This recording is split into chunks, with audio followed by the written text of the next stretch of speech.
അത്യുന്നതന്റെ മറവിൽ വസിക്കുകയും സർവശക്തന്റെ നിഴലിൻ കീഴിൽ പാർക്കുകയും ചെയ്യുന്നവൻ. യഹോവയെ കുറിച്ച് അവൻ എന്റെ സങ്കേതവും കോട്ടയും ഞാൻ ആശ്രയിക്കുന്ന എന്റെ ദൈവവും എന്ന് പറയുന്നു.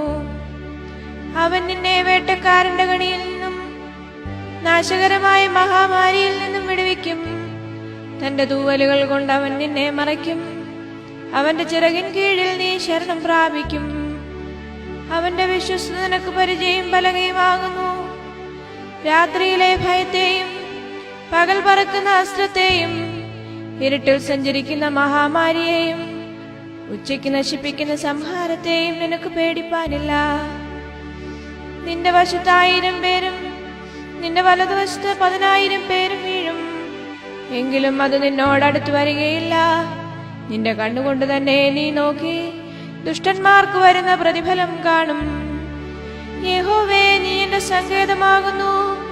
നീ അത്യുന്നതനെ നിന്റെ വാസസ്ഥലമാക്കിയിരിക്കുന്നു. ഒരനർത്ഥവും നിനക്ക് ഭവിക്കുകയില്ല, ഒരു ബാധയും നിന്റെ കൂടാരത്തിന് അടുക്കുകയില്ല. നിന്റെ എല്ലാ വഴികളിലും നിന്നെ കാക്കേണ്ടതിന് അവൻ നിന്നെക്കുറിച്ച് തന്റെ ദൂതന്മാരോട് കൽപ്പിക്കും. നിന്റെ കാൽ കല്ലിൽ തട്ടിപ്പോകാതിരിക്കേണ്ടതിന് അവർ നിന്നെ കൈകളിൽ വഹിച്ചുകൊള്ളും. സിംഹത്തിന്മേലും അണലിമേലും നീ ചവിട്ടും. ബാലസിംഹത്തെയും പെരുമ്പാമ്പിനെയും നീ മെതിച്ചു കളയും. അവൻ എന്നോട് പറ്റിയിരിക്കാൽ ഞാൻ അവനെ വിടുവിക്കും. അവൻ എന്റെ നാമത്തെ അറിയാൽ ഞാൻ അവനെ ഉയർത്തും.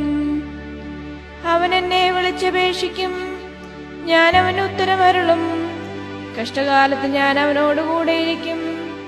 ഞാൻ അവനെ വിടുവിച്ച് മഹത്വപ്പെടുത്തും.